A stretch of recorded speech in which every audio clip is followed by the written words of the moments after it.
जी आया ਨੂੰ ਜੀ ਸਾਰਿਆਂ ਨੂੰ। ਮੈਂ ਸ਼ਿਵਰਾਜ ਸਿੰਘ ਹੋਰ ਫਿਰ ਤੁਹਾਡਾ ਸਾਰਿਆਂ ਦਾ ਪੀਐਨਐਫ ਦੇ ਇਸ ਪਲੇਟਫਾਰਮ ਤੇ ਸਵਾਗਤ ਕਰਦਾ ਹਾਂ। ਸੋ ਅੱਜ ਸਾਡੇ ਪੰਜਾਬੀ ਲੈਕਚਰ ਸੀਰੀਜ਼ ਦਾ ਆਖਰੀ ਲੈਕਚਰ ਹੈ, 9ਵਾਂ ਤੇ ਆਖਰੀ ਲੈਕਚਰ, ਤੇ ਇਸ ਵਿੱਚ ਅੱਜ ਅਸੀਂ ਐਕਸੈਪਸ਼ਨਸ ਕਰਾਂਗੇ। ਸੋ ਐਲਫਾਬੈਟਸ ਤੇ ਮਾਤਰਾਵਾਂ ਤੁਹਾਨੂੰ ਕਰਾ ਦਿੱਤੀਆਂ ਗਈਆਂ ਨੇ, ਪਰ ਹੁਣ ਗ੍ਰਾਮੈਟੀਕਲ ਰੂਲਸ ਦੇ ਅਕੋਰਡਿੰਗ ਕੁਝ ਵੇਰੀਏਸ਼ਨਸ ਹੁੰਦੀਆਂ ਨੇ, ਤਾਂ ਇਹ ਉਸੇ ਦੇ ਵਿੱਚ ਐਕਸੈਪਸ਼ਨਸ ਆਉਣਗੀਆਂ।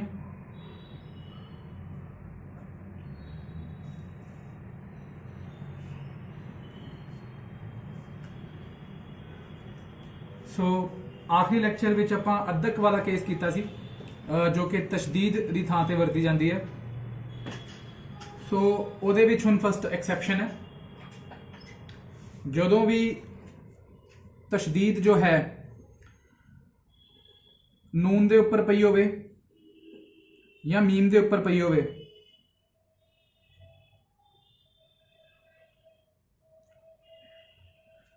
ਸੋ ਜਦੋਂ ਵੀ ਤਸ਼ਦੀਦ ਜੋ ਹੈ ਆਪਣੀ ਉਹ ਨੂਨ ਦੇ ਉੱਪਰ ਪਈ ਹੋਵੇ ਜਾਂ ਮੀਮ ਦੇ ਉੱਪਰ ਪਈ ਹੋਵੇ, ਤਾਂ ਆਪਾਂ ਪੰਜਾਬੀ ਗੁਰਮੁਖੀ ਦੇ ਵਿੱਚ ਉਸ ਦੀ ਜਗ੍ਹਾ ਤੇ ਅੱਧਕ ਨਹੀਂ ਵਰਤਦੇ, ਉਸ ਦੀ ਜਗ੍ਹਾ ਤੇ ਟਿੱਪੀ ਵਰਤੀ ਜਾਂਦੀ ਹੈ। ਉਦਾਹਰਨ ਦੇ ਤੌਰ ਤੇ ਜਿੱਦਾਂ ਕਿ ਪਹਿਲਾਂ ਤਾਂ ਮੈਂ ਤੁਹਾਨੂੰ ਅੱਧਕ ਵਾਲੇ ਐਗਜ਼ਾਮਪਲ ਦੇ ਦਿੰਦਾ, ਜਿਵੇਂ ਕਿ ਆਪਾਂ ਕੀਤਾ ਸੀ ਐਗਜ਼ਾਮਪਲ ਲੱਤ, ਤਾਂ ਉਹਦੇ ਵਿੱਚ ਸੀ ਲਾਮ ਤੇ ਉਸ ਤੋਂ ਬਾਅਦ ਸੀ ਤੇ ਤੇ ਦੇ ਉੱਤੇ ਤਸ਼ਦੀਦ ਸੀ। ਸੋ ਇਸ ਦੇ ਜੋ ਗੁਰਮੁਖੀ ਦੇ ਵਿੱਚ ਸਪੈਲਿੰਗ ਬਣੀ ਸੀ ਉਹ ਸੀ ਲੱਲਾ, ਲਾਮ ਦੀ ਥਾਂ ਤੇ ਲੱਲਾ ਤੇ ਦੀ ਥਾਂ ਤੇ ਤੱਤਾ। ਹੁਣ ਤੁਹਾਨੂੰ ਮੈਂ ਜਿਵੇਂ ਕਿ ਪਿਛਲੇ ਲੈਕਚਰ ਵਿੱਚ ਦੱਸਿਆ ਸੀ ਕਿ ਤਸ਼ਦੀਦ ਜਿਸ ਅਲਫਾਬੈਟ ਦੇ ਉੱਤੇ ਪਈ ਹੈ ਗੁਰਮੁਖੀ ਵਿੱਚ, ਜੋ ਅੱਧਕ ਹੈ ਉਹ ਉਸ ਤੋਂ ਪਹਿਲਾਂ ਵਾਲੇ ਅਲਫਾਬੈਟ ਦੇ ਉੱਤੇ ਪਏਗੀ। ਸੋ ਇਸ ਵਿੱਚ ਲੱਲੇ ਦੇ ਉੱਤੇ ਆਣੀ ਸੀ। ਸੋ ਇਹ ਲੱਤ ਦੇ ਸਪੈਲਿੰਗ ਇੱਦਾਂ ਬਣਦੇ ਸੀ। ਪਰ ਹੁਣ ਜੇ ਕੇਸ ਹੋਵੇ ਕਿ ਨੂਨ ਦੇ ਉੱਤੇ ਆਪਣੇ ਕੋਲ ਤਸ਼ਦੀਦ ਪਈ ਹੋਈ ਹੈ, ਜਿੱਦਾਂ ਕਿ ਐਗਜ਼ਾਮਪਲ ਦਈਏ ਚੰਨ,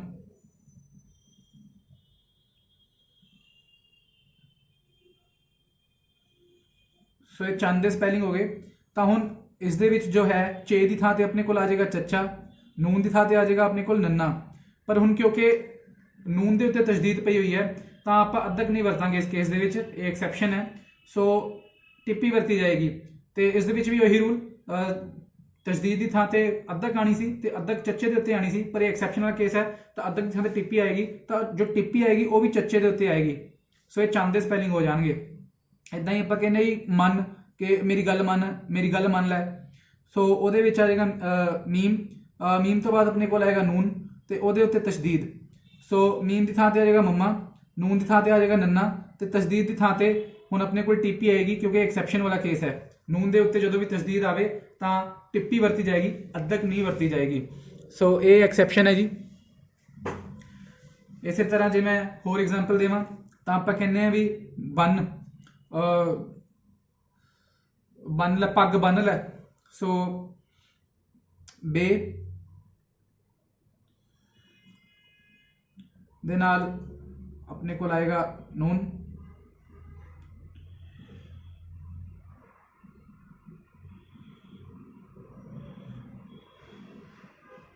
ਉਸ ਦੇ ਉੱਤੇ ਤਸ਼ਦੀਦ, ਤੇ ਇਸ ਤੋਂ ਬਾਅਦ ਆਪਣੇ ਕੋਲ ਆਂਦਾ ਹੈ ਦੋ ਚਸ਼ਮੀ ਹੈ। ਸੋ ਇਸ ਦੇ ਜੋ ਗੁਰਮੁਖੀ ਦੇ ਵਿੱਚ ਸਪੈਲਿੰਗ ਬਣਨਗੇ ਜੀ, ਬੇ ਦੀ ਥਾਂ ਤੇ ਆਪਣੇ ਕੋਲ ਆ ਜਾਏਗਾ ਬੱਬਾ, ਨੂਨ ਦੀ ਥਾਂ ਤੇ ਆਪਣੇ ਕੋਲ ਆ ਜਾਏਗਾ ਜੀ ਨੰਨਾ। ਹੁਣ ਨੂਨ ਦੇ ਉੱਤੇ ਤਸ਼ਦੀਦ ਹੈ, ਯਾਨੀ ਕਿ ਐਕਸੈਪਸ਼ਨ ਵਾਲਾ ਕੇਸ ਹੈ, ਯਾਨੀ ਕਿ ਇਸ ਦੇ ਵਿੱਚ ਅੱਧਕ ਨਹੀਂ ਟਿੱਪੀ ਆਏਗੀ, ਤਾਂ ਬੱਬੇ ਦੇ ਉੱਤੇ ਟਿੱਪੀ ਆ ਗਈ। ਤੇ ਹੁਣ ਨੂਨ ਤੋਂ ਬਾਅਦ ਜਿਹੜੀ ਦੋ ਚਸ਼ਮੀ ਹੈ, ਤਾਂ ਹੁਣ ਮੈਂ ਤੁਹਾਨੂੰ ਕੰਜੰਕਸ਼ਨਸ ਕਰਵਾਈਆਂ ਸੀ ਇੱਕ ਲੈਕਚਰ ਦੇ ਵਿੱਚ, ਤਾਂ ਉਸ ਦੇ ਵਿੱਚ ਮੈਂ ਤੁਹਾਨੂੰ ਦੱਸਿਆ ਸੀ ਕਿ ਕੁਝ ਐਲਫਾਬੈਟਸ ਤੋਂ ਬਾਅਦ ਜੇ ਦੋ ਚਸ਼ਮੀ ਹੈ ਆਵੇ ਤਾਂ ਗੁਰਮੁਖੀ ਵਿੱਚ ਉਹਦੇ ਕੋਰਸਪੋਂਡਿੰਗ ਅਲੱਗ ਤੋਂ ਐਲਫਾਬੈਟਸ ਦਿੱਤੇ ਹੋਏ ਨੇ। ਪਰ ਇਹ ਉਹ ਵਾਲਾ ਕੇਸ ਹੈ ਕਿ ਨੂਨ ਤੋਂ ਬਾਅਦ ਜੇ ਦੋ ਚਸ਼ਮੀ ਹੈ ਆਵੇ ਉਸਦਾ ਅਲੱਗ ਕੋਈ ਐਲਫਾਬੈਟ ਨਹੀਂ ਹੈ, ਤਾਂ ਇਹ ਜੋ ਦੋ ਚਸ਼ਮੀ ਹੈ ਇਹ ਹਾ ਪੈਰ ਦੇ ਵਿੱਚ ਆ ਜਾਏਗਾ ਇਹਦੇ। ਸੋ ਇਹ ਬੰਨ ਦੇ ਸਪੈਲਿੰਗ ਹੋ ਗਏ। ਸੋ ਐਦਾਂ ਹੀ ਹੁਣ ਜੇ ਮੈਂ ਮੀਮ ਵਾਲੇ ਕੇਸਿਸ ਦੀ ਗੱਲ ਕਰਾਂ, ਕਿ ਜੇ ਮੀਮ ਦੇ ਉੱਤੇ ਦੋ ਚਸ਼ਮੀ ਹੈ ਆਂਦੀ ਹੋਵੇ, ਤਾਂ ਜਿਵੇਂ ਆਪਾਂ ਕਹਿੰਦੇ ਜੀ ਕੰਮ ਕਰ ਲੈ। ਸੋ ਕਾਫ ਤੋਂ ਬਾਅਦ ਆ ਜਾਏਗੀ ਮੀਮ, ਤੇ ਮੀਮ ਦੇ ਉੱਤੇ ਆਪਣੇ ਕੋਲ ਲੱਗਿਆ ਹੋਇਆ ਜੀ ਤਸ਼ਦੀਦ। ਸੋ ਕਾਫ ਦੀ ਥਾਂ ਤੇ ਆ ਜਾਏਗਾ ਕੱਕਾ ਤੇ ਮੀਮ ਦੀ ਥਾਂ ਤੇ ਆ ਜਾਏਗਾ ਆਪਣੇ ਕੋਲ ਮੰਮਾ। ਤੇ ਹੁਣ ਕਿਉਂਕਿ ਇਹ ਵੀ ਐਕਸੈਪਸ਼ਨ ਵਾਲਾ ਕੇਸ ਹੈ, ਮੀਮ ਦੇ ਉੱਤੇ ਤਸ਼ਦੀਦ ਹੈ, ਸੋ ਇਹ ਕੱਕੇ ਦੇ ਉੱਤੇ ਟਿੱਪੀ ਆਏਗੀ। ਸੋ ਇਹ ਕੰਮ ਦੇ ਸਪੈਲਿੰਗ ਹੋ ਜਾਣਗੇ। ਸੋ ਇਹਦੇ ਵਿੱਚ ਵੀ ਅੱਧਕ ਨਹੀਂ ਆਏਗਾ, ਇਹਦੇ ਤੇ ਟਿੱਪੀ ਆਏਗੀ। ਜਿਵੇਂ ਆਪਾਂ ਕਹਿੰਦੇ ਆ ਲੰਮਾ, ਵੀ ਲਮਸ ਲੰਮਾ ਗੱਭਰੂ ਹੈ, ਲੰਮਾ ਹੈ, ਲੰਮਾ ਲੰਜਾ ਹੈ। ਸੋ ਲਾਮ ਸੋ ਲਾਮ ਤੋਂ ਬਾਅਦ ਆ ਜਾਏਗੀ ਆਪਣੇ ਕੋਲ ਮੀਮ, ਉਸ ਤੋਂ ਬਾਅਦ ਫਿਰ ਅਲਫ ਤੇ ਮੀਮ ਦੇ ਉੱਤੇ ਆਪਣੇ ਕੋਲ ਤਸ਼ਦੀਦ ਹੈ। ਸੋ ਲਾਮ ਦੀ ਥਾਂ ਤੇ ਆਪਣੇ ਕੋਲ ਆ ਜਾਏਗਾ ਲੱਲਾ, ਮੀਮ ਦੀ ਥਾਂ ਤੇ ਆ ਜਾਏਗਾ ਮੰਮਾ, ਅਲਫ ਦੀ ਥਾਂ ਤੇ ਆ ਜਾਏਗਾ ਕੰਨਾ। ਤੇ ਕਿਉਂਕਿ ਹੁਣ ਮੀਮ ਦੇ ਉੱਤੇ ਆਪਣੇ ਕੋਲ ਤਸ਼ਦੀਦ ਹੈ ਤਾਂ ਇਸ ਦੇ ਵਿੱਚ ਲੱਲੇ ਦੇ ਉੱਤੇ ਟਿੱਪੀ ਆ ਜਾਏਗੀ। ਸੋ ਇਹ ਲੰਮਾ ਦੇ ਸਪੈਲਿੰਗ ਹੋ ਗਏ। ਇਦਾਂ ਹੀ ਜੇ ਆਪਾਂ ਗੱਲ ਕਰੀਏ ਨਿਕੰਮਾ, ਸੋ ਨਿਕੰਮਾ ਨੂਨ, ਉਹਦੇ ਹੇਠਾਂ ਜ਼ੇਰ, ਫਿਰ ਕਾਫ, ਫਿਰ ਮੀਮ, ਮੀਮ ਦੇ ਉੱਤੇ ਤਸ਼ਦੀਦ ਤੇ ਫਿਰ ਅਲਫ। ਸੋ ਇਹ ਨਿਕੰਮਾ ਦੇ ਸਪੈਲਿੰਗ ਬਣ ਗਏ। ਤਾਂ ਨੂਨ ਦੀ ਥਾਂ ਤੇ ਆਪਣੇ ਕੋਲ ਆ ਜਾਏਗਾ ਨੰਨਾ। ਹੁਣ ਕਿਉਂਕਿ ਨੂਨ ਦੇ ਹੇਠਾਂ ਜ਼ੇਰ ਹੈ ਤੇ ਉਹ ਆਈ ਦੀ ਸਾਊਂਡ ਪ੍ਰੋਡਿਊਸ ਕਰ ਰਹੀ ਹੈ ਨੀ, ਸੋ ਉਸ ਦੇ ਵਾਸਤੇ ਸਿਹਾਰੀ। ਉਸ ਤੋਂ ਬਾਅਦ ਕਾਫ ਵਾਸਤੇ ਕੱਕਾ, ਮੀਮ ਵਾਸਤੇ ਮੰਮਾ, ਅਲਫ ਵਾਸਤੇ ਕੰਨਾ। ਹੁਣ ਕਿਉਂਕਿ ਮੀਮ ਦੇ ਉੱਤੇ ਤਸ਼ਦੀਦ ਸੀ ਇਸ ਲਈ ਕੱਕੇ ਦੇ ਉੱਤੇ ਟਿੱਪੀ ਆ ਜਾਏਗੀ। ਸੋ ਇਹ ਨਿਕੰਮਾ ਦੇ ਸਪੈਲਿੰਗ ਹੋ ਗਏ। ਹੁਣ ਇਸੇ ਦੀ ਜੇ ਆਪਾਂ ਗੱਲ ਕਰੀਏ ਤਾਂ ਕੁਝ ਆਪਣੇ ਕੋਲ ਵਰਡਸ ਹੁੰਦੇ ਨੇ ਜਿਸ ਦੇ ਵਿੱਚ ਮ ਦੀ ਆਵਾਜ਼ ਮਤਲਬ ਐਮ ਦੀ ਆਵਾਜ਼ ਜਾਂ ਮੀਮ ਦੀ ਆਵਾਜ਼ ਆਉਂਦੀ ਹੈ, ਜਿਵੇਂ ਕਿ ਅੰਬ। ਸੋ ਜਦੋਂ ਆਪਾਂ ਅੰਬ ਲਿਖਦੇ ਹਾਂ ਸੋ ਅਲਫ, ਉਸ ਤੋਂ ਬਾਅਦ ਆਉਂਦੀ ਹੈ ਆਪਣੇ ਕੋਲ ਮੀਮ ਤੇ ਫਿਰ ਆਪਣੇ ਕੋਲ ਆਉਂਦਾ ਬੇ। ਸੋ ਇਹ ਅੰਬ ਦੇ ਸਪੈਲਿੰਗ ਹੋ ਗਏ।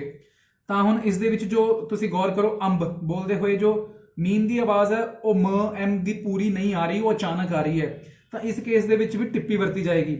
ਤਾਂ ਅਲਫ ਦੀ ਥਾਂ ਤੇ ਸਭ ਤੋਂ ਪਹਿਲਾਂ ਆਪਣੇ ਕੋਲ ਆ ਜਾਏਗਾ ਆੜਾ। ਉਸ ਤੋਂ ਬਾਅਦ ਹੁਣ ਕਿਉਂਕਿ ਅੰਬ ਬੋਲਦੇ ਹੋਏ ਅਲਫ ਤੇ ਬੇ ਦੇ ਵਿੱਚ ਮੀਮ ਪੈ ਰਿਹਾ ਜੋ ਕਿ ਪੂਰਾ ਆਵਾਜ਼ ਆਪਣੀ ਸਾਊਂਡ ਪ੍ਰੋਡਿਊਸ ਨਹੀਂ ਕਰ ਰਿਹਾ, ਉਹ ਅਚਾਨਕ ਥੋੜੀ ਸਾਊਂਡ ਪ੍ਰੋਡਿਊਸ ਕਰ ਰਿਹਾ। ਸੋ ਇਸ ਦੇ ਵਾਸਤੇ ਆੜੇ ਦੇ ਉੱਤੇ ਟਿੱਪੀ ਆ ਜਾਏਗੀ ਮੀਮ ਵਾਸਤੇ ਤੇ ਬੇ ਦੀ ਥਾਂ ਤੇ ਆਪਣੇ ਕੋਲ ਬੱਬਾ ਆ ਜਾਏਗਾ। ਸੋ ਇਹ ਅੰਬ ਦੇ ਸਪੈਲਿੰਗ ਬਣ ਗਏ। ਸੋ ਅੰਬ। ਐਦਾਂ ਹੀ ਜਿਵੇਂ ਆਪਾਂ ਕਹਿੰਦੇ ਸੰਭਾਲ, ਤਾਂ ਸੰਭਾਲ ਦੇ ਵਿੱਚ ਸਭ ਤੋਂ ਪਹਿਲਾਂ ਤੇ ਸੀਨ,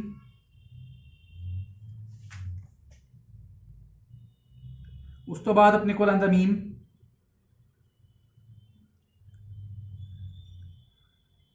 ਫਿਰ ਆਏਗਾ ਬੇ, ਉਸ ਦੇ ਨਾਲ ਦੋ ਚਸ਼ਮੀ ਹੈ, ਫਿਰ ਆਪਣੇ ਕੋਲ ਅਲਫ ਤੇ ਐਂਡ ਦੇ ਵਿੱਚ ਲਾਮ। ਸੋ ਇਹ ਆ ਗਏ ਨੇ ਸੰਭਾਲ ਦੇ ਸਪੈਲਿੰਗ। ਸੋ ਸੰਭਾਲ ਦੇ ਵਿੱਚ ਵੀ ਹੁਣ ਜੇ ਆਪਾਂ ਗੱਲ ਕਰੀਏ ਤਾਂ ਜੋ ਮੀਮ ਦੀ ਆਵਾਜ਼ ਹੈ ਉਹ ਪੂਰੀ ਨਹੀਂ ਆ ਰਹੀ, ਉਹ ਅਚਾਨਕ ਆ ਰਹੀ ਹੈ, ਥੋੜੀ ਆ ਰਹੀ ਹੈ। ਸੋ ਇਸ ਕੇਸ ਵਿੱਚ ਵੀ ਜਦੋਂ ਇਸ ਨੂੰ ਆਪਾਂ ਗੁਰਮੁਖੀ ਦੇ ਵਿੱਚ ਲਿਖਾਂਗੇ ਤਾਂ ਸੀਨ ਦੀ ਥਾਂ ਤੇ ਆ ਜਾਏਗਾ ਸੱਸਾ। ਹੁਣ ਸੀਨ ਤੇ ਬੇ ਦੇ ਵਿੱਚ ਮੀਮ ਲੱਗਿਆ ਜੋ ਕਿ ਪੂਰੀ ਆਵਾਜ਼ ਪ੍ਰੋਡਿਊਸ ਨਹੀਂ ਕਰ ਰਿਹਾ, ਤਾਂ ਇਹ ਮੀਮ ਦੀ ਥਾਂ ਤੇ ਆ ਜਾਏਗੀ ਆਪਣੇ ਕੋਲ ਟਿੱਪੀ। ਉਸ ਤੋਂ ਬਾਅਦ ਬੇ ਦੇ ਨਾਲ ਦੋ ਚਸ਼ਮੀ ਹੇ ਲੱਗੀ ਹੈ ਤਾਂ ਇਸ ਦੇ ਵਾਸਤੇ ਪੰਜਾਬੀ ਗੁਰਮੁਖੀ ਦੇ ਵਿੱਚ ਅਲੱਗ ਤੋਂ ਇੱਕ ਅਲਫਾਬੈਟ ਹੈ ਜੀ ਭੱਬਾ, ਤਾਂ ਇਹਦੀ ਥਾਂ ਤੇ ਉਹ ਆ ਜਾਏਗਾ। ਉਸ ਤੋਂ ਬਾਅਦ ਅਲਫ ਵਾਸਤੇ ਕੰਨਾ ਤੇ ਲਾਮ ਵਾਸਤੇ ਲੱਲਾ। ਸੋ ਇਹ ਸੰਭਾਲ ਦੇ ਸਪੈਲਿੰਗ ਹੋ ਗਏ। ਐਦਾਂ ਹੀ ਜਿਵੇਂ ਆਪਾਂ ਕਹਿੰਦੇ ਹਾਂ ਸਾਂਭ, ਵੀ ਇਹ ਬਹੁਤ ਕੀਮਤੀ ਚੀਜ਼ ਹੈ, ਇਹਨੂੰ ਸਾਂਭ ਕੇ ਰੱਖ ਲੈ। ਸੋ ਜਦੋਂ ਆਪਾਂ ਸਾਂਭ ਲਿਖਦੇ ਹਾਂ ਸੋ ਸਭ ਤੋਂ ਪਹਿਲਾਂ ਸੀਨ, ਇਸ ਦੇ ਨਾਲ ਅਲਫ, ਇਸ ਤੋਂ ਬਾਅਦ ਮੀਮ, ਫਿਰ ਬੇ, ਸੌਰੀ ਗਲਤ ਪੈ ਗਏ ਸਪੈਲਿੰਗ। ਸੋ ਸਾਂਭ ਦੇ ਸਪੈਲਿੰਗ ਸਭ ਤੋਂ ਪਹਿਲਾਂ ਸੀਨ, ਉਸ ਦੇ ਨਾਲ ਅਲਫ, ਉਸ ਤੋਂ ਬਾਅਦ ਆ ਜਾਏਗਾ ਮੀਮ, ਉਸ ਤੋਂ ਬਾਅਦ ਬੇ ਤੇ ਉਸ ਦੇ ਨਾਲ ਦੋ ਚਸ਼ਮੀ ਹੈ। ਸੋ ਇਹ ਸਾਂਭ ਦੇ ਸਪੈਲਿੰਗ ਹੋ ਗਏ ਨੇ। ਆਪਾਂ ਕਹਿੰਦੇ ਸਾਂਭ ਕੇ ਰੱਖ ਲੈ। ਸੋ ਸਾਂਭ ਦੇ ਵਿੱਚ ਵੀ ਹੁਣ ਜੋ ਇਹ ਮੀਮ ਹੈ ਅਲਫ ਤੇ ਬੇ ਦੇ ਵਿੱਚ ਜੋ ਮੀਮ ਆ ਰਿਹਾ ਉਸ ਦੀ ਆਵਾਜ਼ ਪੂਰੀ ਨਹੀਂ ਆ ਰਹੀ, ਸਾਂਭ ਥੋੜੀ ਜਿਹੀ ਆਵਾਜ਼ ਆ ਰਹੀ ਹੈ, ਅਚਾਨਕ ਆਵਾਜ਼ ਆ ਰਹੀ ਹੈ। ਸੋ ਸੀਨ ਦੀ ਥਾਂ ਤੇ ਆਪਣੇ ਕੋਲ ਆ ਜਾਏਗਾ ਸੱਸਾ, ਅਲਫ ਦੀ ਥਾਂ ਤੇ ਆਪਣੇ ਕੋਲ ਆ ਜਾਏਗਾ ਕੰਨਾ।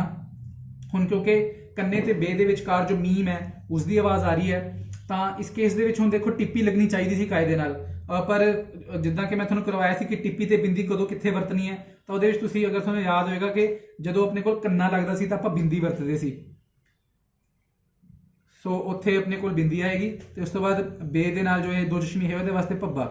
ਸੋ ਇਹ ਸਾਂਭ ਦੇ ਸਪੈਲਿੰਗ ਹੋ ਗਏ।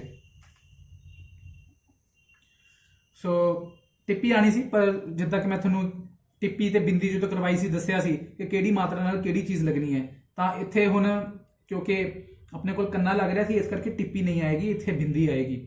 ਸੋ ਇਹ ਗ੍ਰਾਮੈਟੀਕਲ ਕੁਝ ਰੂਲਸ ਨੇ, ਇਹ ਜਿੱਦਾਂ ਜਿੱਦਾਂ ਤੁਸੀਂ ਪੜ੍ਹੋਗੇ ਪੰਜਾਬੀ ਲਿਖੋਗੇ, ਆਪਣੇ ਹੱਥੀਂ ਲਿਖੋਗੇ, ਪੜ੍ਹੋਗੇ, ਉੱਦਾਂ ਤੁਹਾਨੂੰ ਮਤਲਬ ਹੋਰ ਚੰਗੀ ਤਰ੍ਹਾਂ ਇਸ ਦੀ ਸਮਝ ਆਉਂਦੀ ਜਾਏਗੀ ਕਿ ਕਿੱਥੇ ਕੀ ਵਰਤਣਾ ਹੈ। ਸੋ ਇਹ ਸਾਂਭ ਦੇ ਸਪੈਲਿੰਗ ਹੋ ਗਏ।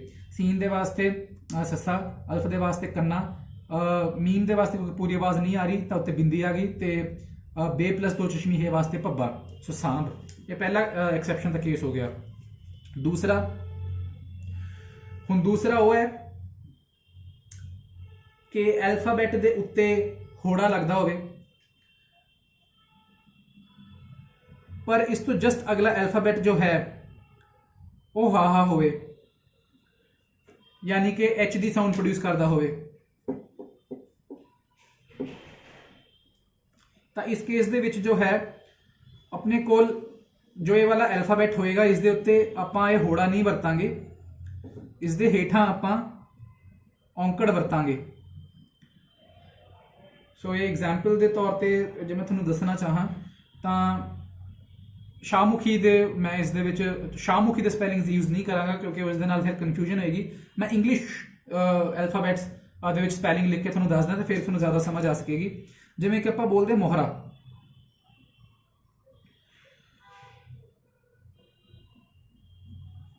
सो आपां ये मोहरा इंग्लिश विच इदां पैंदा है। सो इसनूं जे उहनूं आपां पंजाबी विच आम तौर पर लिखदे गुरमुखी दे विच तां किद्दां लिखिया जांदा, एम यानी कि मीन, उसके वास्ते आ जाएगा मम्मा, उस तो बाद मोहरा ओ दी साउंड प्रोड्यूस हो रही है यानी कि इत्थे होड़ा लगेगा। उस तो बाद एच वास्ते हा, फिर आर मतलब कि रे, उसके वास्ते रारा, तो फिर ए जो कि आ दी साउंड प्रोड्यूस कर रहे हैं यानी कि उसके वास्ते अल्फानीसी यानी कि कन्ना। सो मोहरा ये स्पैलिंग होने चाहिए सी कायदे नाल, पर जिद्दां कि मैं तुहानूं दस्सिया कि ये एक्सैप्शन है। सो हुण देखो ये अल्फाबैट है जी अपना मम्मा, ये उत्ते हुण अपने कोल होड़ा लग्या होया, तो इस तो जस्ट बाद अपने कोल हा है। सो ये होड़ा नहीं आएगा, सगों मम्मे दे हेठां जो है आएगा जी औंकड़। सो ये गलत स्पैलिंग ने, इस सही स्पैलिंग होंगे मम्मा। हुण ये एक्सैप्शन वाला केस है, होड़े तो जस्ट बाद हा आ रहा है, तो ये हेठां जो है अपने को आएगी औंकड़, तो इस तो बाद बाकी दे सारे जो स्पैलिंग्स ने वो सेम। सो ये मोहरा दे स्पैलिंग बननगे ये वाले। ये सिर्फ उदों आपां यूज़ करना है जदों अल्फाबैट दे उत्ते होड़ा आंदा होवे, मतलब कायदे नाल होड़ा आना चाहिए सी पर नहीं आएगा क्योंकि उस तो जस्ट अगला जो अल्फाबैट है वो हा है। सो ये मोहरा दे स्पैलिंग हो गए इदां ही जिवें आपां बोलते हैं शोहरत। सो इंग्लिश विच जे उहनूं लिखांगे शोहरत नूं, सो इदां शोहरत पेगी। सो कायदे नाल जे गुरमुखी विच लिखना होवे तो किद्दां लिखिया जाना सी, एस एच यानी कि श दी साउंड हो रही है यानी कि शीन, शीन वास्ते होंदा अपने कोल सस्से पैर बिंदी, उन्हें ओ दे वास्ते अपने कोल आना सी होड़ा, फिर हा, फिर रत तारे ते नाल ते, तो यानी कि वो आना सी रारा ते तत्ता। सो शोहरत इदां पैना सी, पर ये गलत स्पैलिंग ने अगेन क्योंकि अल्फाबेट के उत्ते होड़ा आ रहा है तो उस तो जस्ट बाद हा है। सो ये नहीं आना, सस्से पैर बिंदी आएगी, इस दे नीचे औंकड़ आएगा, उस तो बाद सारे स्पैलिंग बाकी दे सेम। सो ये शोहरत दे स्पैलिंग इदां बननगे।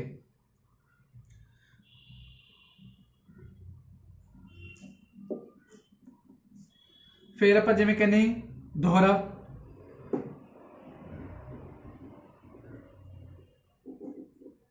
किसी चीज नूं रिपीट करना, दोहराना। सो दोहरा, सो इस कायदे नाल स्पैलिंग बननी सी दोहरा, डी मतलब दे, दाल दी दाल, ता उसके वास्ते दद्दा, ओ वास्ते औंकड़ हा, ते फिर रा, ता फिर यानी कि रारा ते नाल कन्ना। पर ये स्पैलिंग गलत ने क्योंकि औंकड़ ते फिर हा इत्थे आ रहा। सो दद्दे दे हेठां जो है औंकड़ आएगी, सॉरी होड़ा ते फिर हा आ रहा, सो दद्दे दे हेठां औंकड़ आएगी, फिर हा ते बाकी दे सारे स्पैलिंग सेम ने। सो ये दोहरा दे स्पैलिंग हो जाएंगे। इदां ही जे आपां कहना होवे मोहलत कि मैनूं थोड़ी होर मोहलत चाहिदी है, तां अंग्रेजी दे विच ये बननगे मोहलत दे स्पैलिंग। तां कायदे नाल एम दी थां ते मम्मा, उहदे उत्ते अपने कोल होड़ा, एच वास्ते हा, ते लत वास्ते लल्ला, ते फिर तत्ता। सो ये मोहलत ये आनी सी स्पैलिंग, पर अगेन ये गलत ने ग्रामैटिकली बिकॉज इत्थे होड़ा लग रहा थे, उस जस्ट बाद हा है। सो मम्मे दे हेठां जो है औंकड़ आएगी, तो बाकी सारे स्पैलिंग सेम होंगे। सो ये मोहलत दी स्पैलिंग। सो ये है जी अपनी दूजी एक्सैप्शन, यानी कि जो अल्फाबेट के उत्ते होड़ा लगता होवे पर उस तो जस्ट बाद जिहड़ा अपने कोल अखर आ रहा है वो हा होवे, तां आपां होड़ा नहीं वरतांगे, आपां उसकी जगह ते जो है औंकड़ वरतांगे अल्फाबेट के हेठां। ते हुण इस तो बाद जो थर्ड अपना केस है, थर्ड एक्सैप्शन,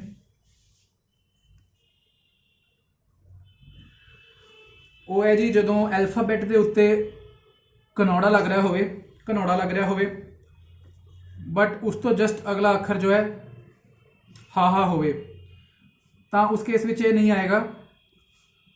ਉਸ ਕੇਸ ਦੇ ਵਿੱਚ ਜੋ ਫਸਟ ਇੱਥੇ ਐਲਫਾਬੈਟ ਸੀ ਉਹ ਉਵੇਂ ਦਾ ਐਜ਼ ਇਟ ਇਜ਼ ਆ ਜਾਏਗਾ। ਉਸ ਤੋਂ ਬਾਅਦ ਜਿਹੜਾ ਹਾਹਾ ਲੱਗ ਰਿਹਾ ਉਸ ਦੇ ਹੇਠਾਂ ਆਏਗੀ ਆਪਣੇ ਕੋਲ ਔਂਕੜ, ਯਾਨੀ ਕਿ ਇਹ ਵਾਲਾ ਐਲਫਾਬੈਟ ਤਾਂ ਆਪਣੇ ਕੋਲ ਸੇਮ ਟੂ ਸੇਮ ਆ ਜਾਏਗਾ ਜੋ ਵੀ ਹੈ, ਪਰ ਹਾਹੇ ਦੇ ਨੀਚੇ ਐਤਕੀ ਹਾਹੇ ਦੇ ਹੇਠਾਂ ਜੋ ਹੈ ਉਹ ਆਪਣੇ ਕੋਲ ਔਂਕੜ ਲੱਗੇਗੀ। ਸੋ एग्जाम्पल के तौर पर जो मैं दसना चाਹਾਂ तो फिर दोबारा थोड़ा अंग्रेजी की शब्दों के राही मैं दसांगा। जिदा आप बोलते हैं बहुत, सो बहुत, तो इस थोड़ी फैलवी आवाज़ आ रही है वो, सो बहुत ये आना सी कायदे के अनुसार बब्बा, बी दे वास्ते बब्बा। हुण बहुत दे विच जो ओ दी जो साउंड है वो ओ नहीं आ रही, ओ आ रही है बहुत, यानी एक तरह तो ए यू की साउंड आ रही है।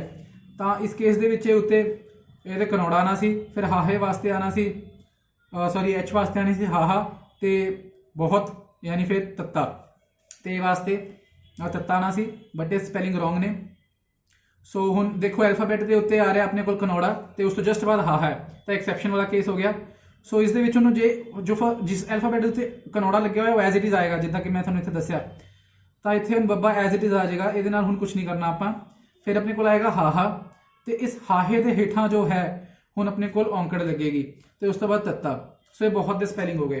सो इस केस के जो होड़ा वरत्या जा रहा सी, तो जिस एल्फाबैट के उत्ते होड़ा सी उसके हेठा आना सी औंकड़, पर जो कनौड़ा है जिस एल्फाबैट के उत्ते कनौड़ा है उसनूं कुछ नहीं करना, वो कुछ भी नहीं आएगा, पर जो उस तो बाद हाहा आ रहा है हाहे के हेठा जो है औंकड़ लगेगी, तो बहुत दे स्पैलिंग हो गए। इदा ही जिवें आपां कहने वोटी, सो घर वाली नूं कहंदे ने वोटी। सो वोटी के स्पैलिंग कायदे नाल की होनी चाहिए सी, सब तो पहला वी आ रहा है यानी कि वावा, इस दे उत्ते आनी चाहिए सी अपने कोल कनौड़ा, फिर हाहा, टैंका ते नाल बिहारी। सो ये वोटी के स्पैलिंग होने चाहिए सी, बट बिकॉज इत्थे अपने कोल कनौड़ा लग रहा है तो उस तो जस्ट बाद हा है, इसलिए वावा एज इट इज़, उस तो बाद हाहा उसके हेठा जो है औंकड़ आएगी, फिर टैंका ते नाल बिहारी वो एज इट इज़। सो ये वोटी के स्पैलिंग हो गए। इदा ही जिवें आपां कहने सौहरा, कि वह सौहरा है मतलब फादर इन लॉ। सो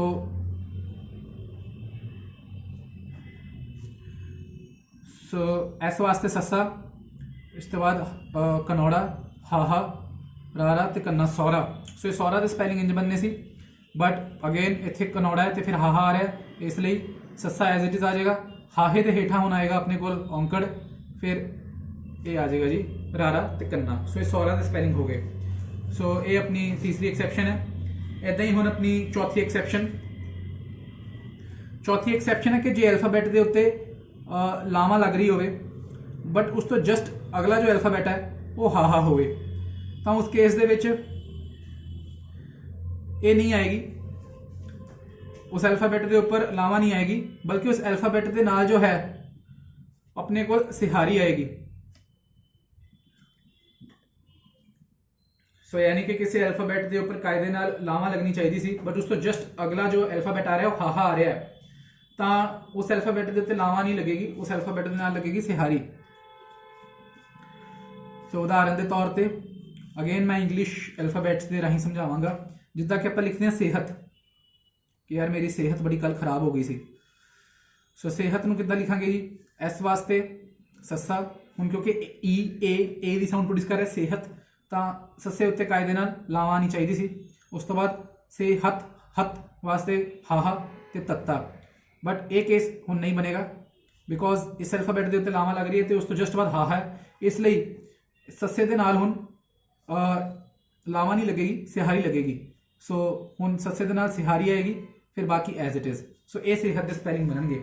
इदां ही आपां जिवें बोलते हैं भी मेहर, भी उहदे तां रब दी मेहर हुई भी है। सो ये बननगे जी मेहर की स्पैलिंग, सो भी रब दी मेहर है। सो मम्मे वास्ते एम वास्ते मम्मा, उस तो बाद उहदे ते लावां, फिर हाहा ते फिर रारा मेहर। तो हुण अगेन इत्थे अपने कोल उत्ते लावां लग रही है तो उस तो जस्ट बाद हा है, इसलिए नहीं आएगा। सो मम्मे दे नाल जो है हुण सिहारी आएगी, ਉਸ ਤੋਂ ਬਾਅਦ ਬਾਕੀ ਦੇ ਸਪੈਲਿੰਗ ਐਜ਼ ਇਟ ਇਜ਼। ਸੋ ਇਹ ਮੇਹਰ ਦੇ ਸਪੈਲਿੰਗ ਹੋ ਗਏ। ਇੱਦਾਂ ਹੀ ਜਿਵੇਂ ਬੋਲਦੇ ਹਾਂ ਏ, ਵੀ ਇਹ ਤਾਂ ਮੇਰੀ ਚੀਜ਼ ਆ, ਸੋ ਆਪਾਂ ਬੋਲਦੇ ਹਾਂ ਏ। ਸੋ ਏ ਨੂੰ ਇੱਦਾਂ ਕਿੱਦਾਂ ਲਿਖਦੇ ਹਾਂ? ਸੋ ਏ ਦੇ ਵਾਸਤੇ ਏ, ਇਸ ਈ ਦੇ ਵਾਸਤੇ ਜੋ ਆਉਣਾ ਸੀ ਆਪਣੇ ਕੋਲ ਈ ਡੀ ਦੇ ਉੱਤੇ ਲਾਵਾਂ ਆਉਣੀ ਸੀ, ਤੇ ਐਚ ਵਾਸਤੇ ਹਾਹਾ। ਬਟ ਅਗੇਨ ਕਿਉਂਕਿ ਇੱਥੇ ਆਪਣੇ ਕੋਲ ਲਾਵਾਂ ਲੱਗੀ ਹੋਈ ਹੈ ਤੇ ਉਸ ਤੋਂ ਜਸਟ ਬਾਅਦ ਹਾਹਾ ਹੈ, ਸੋ ਇਹ ਸਪੈਲਿੰਗ ਨਹੀਂ ਆਉਣਗੇ। ਈ ਡੀ ਦੇ ਨਾਲ ਹੁਣ ਆਪਣੇ ਕੋਲ ਜੋ ਹੈ ਸਿਹਾਰੀ ਆਏਗੀ, ਤੇ ਉਸ ਤੋਂ ਬਾਅਦ ਆਏਗਾ ਆਪਣੇ ਕੋਲ ਹਾਹਾ।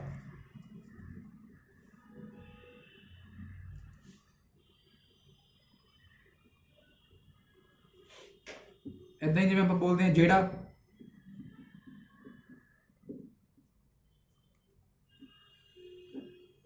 ਸੋ ਜਿਹੜਾ ਦੇ ਸਪੈਲਿੰਗ ਆਪਾਂ ਕਹਿੰਦੇ ਜਿਹੜਾ ਮਰਜ਼ੀ ਆ ਜਾਵੇ ਵੇਖ ਲਵਾਂਗੇ ਤਾਂ ਜਿਹੜਾ। ਸੋ ਜੇ ਦੀ ਥਾਂ ਤੇ ਆ ਜਾਏਗਾ ਜੱਜਾ, ਇਹਦੇ ਤੇ ਆਣੀ ਸੀ ਲਾਵਾਂ, ਫਿਰ ਆਣਾ ਸੀ ਹਾਹਾ, ਫਿਰ ਰਾੜਾ, ਤੇ ਫਿਰ ਕੰਨਾ। ਬਟ ਅਗੇਨ ਇਹ ਗਲਤ ਹੈ ਕਿਉਂਕਿ ਇੱਥੇ ਲਾਵਾਂ ਆ ਰਹੀ ਤੇ ਉਸ ਤੋਂ ਬਾਅਦ ਹਾਹਾ ਆ ਰਿਹਾ। ਸੋ ਜੱਜੇ ਦੇ ਨਾਲ ਜੋ ਆਏਗੀ ਸਿਹਾਰੀ ਆਏਗੀ ਐਤਕੀ, ਤੇ ਉਸ ਤੋਂ ਬਾਅਦ ਹਾਹਾ ਆਏਗਾ, ਫਿਰ ਰਾੜਾ ਐਜ਼ ਇਟ ਇਜ਼, ਤੇ ਕੰਨਾ ਐਜ਼ ਇਟ ਇਜ਼। ਸੋ ਇਹ 4th ਐਕਸੈਪਸ਼ਨ ਹੋ ਗਈ। ਤੇ ਲਾਸਟ ਐਕਸੈਪਸ਼ਨ ਜੋ ਹੈ 5th ਐਕਸੈਪਸ਼ਨ, ਉਹ ਹੈ ਜੀ ਜੇ ਕਿਸੇ ਐਲਫਾਬੈਟ ਦੇ ਉੱਤੇ ਦਲਾਵਾਂ ਆਉਂਦੀ ਹੋਵੇ ਪਰ ਉਸ ਤੋਂ ਜਸਟ ਅਗਲਾ ਐਲਫਾਬੈਟ ਹਾਹਾ ਹੋਵੇ। ਸੋ ਇਹ ਤੁਸੀਂ ਵੇਖੋਗੇ ਕਿ ਇਹ ਜਿਹੜੀ 4 ਐਕਸੈਪਸ਼ਨਸ ਨੇ, ਇਸ ਦੇ ਵਿੱਚ ਮਾਤਰਾ ਤੋਂ ਬਾਅਦ ਹਾਹਾ ਆ ਰਿਹਾ, ਇਸ ਲਈ ਐਕਸੈਪਸ਼ਨ ਆ ਰਹੀ ਹੈ।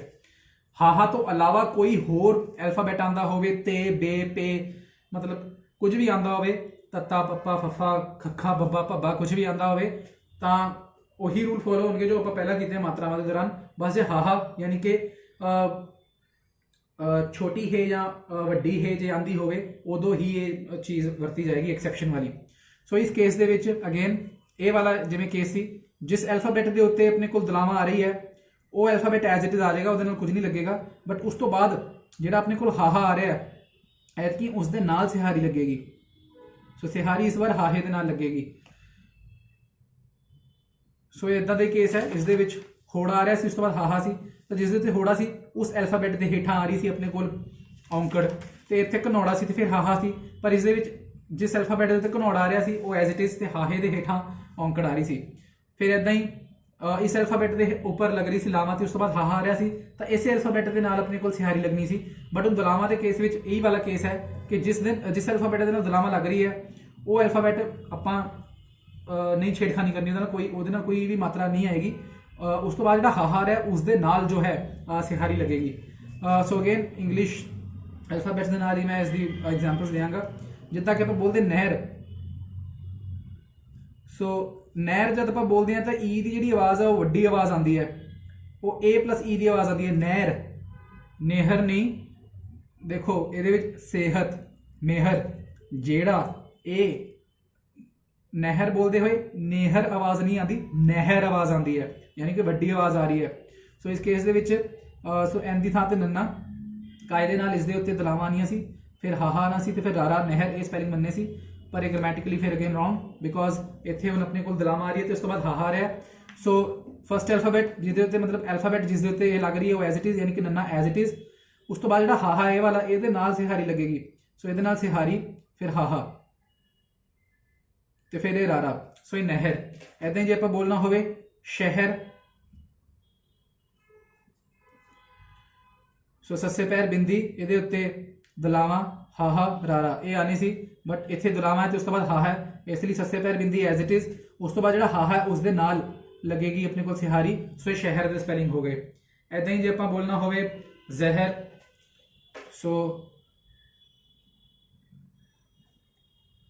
ਜੱਜੇ ਪੈਰ ਬਿੰਦੀ, ਇਸ ਦੇ ਉੱਤੇ ਦਲਾਵਾਂ ਹਾਹਾ ਰਾਰਾ, ਕਾਇਦੇ ਨਾਲ ਇਹ ਆਣੇ ਚਾਹੀਦੇ ਸੀ, ਬਟ ਗ੍ਰਾਮੈਟਿਕਲ ਰੂਲ ਐਕਸੈਪਸ਼ਨ।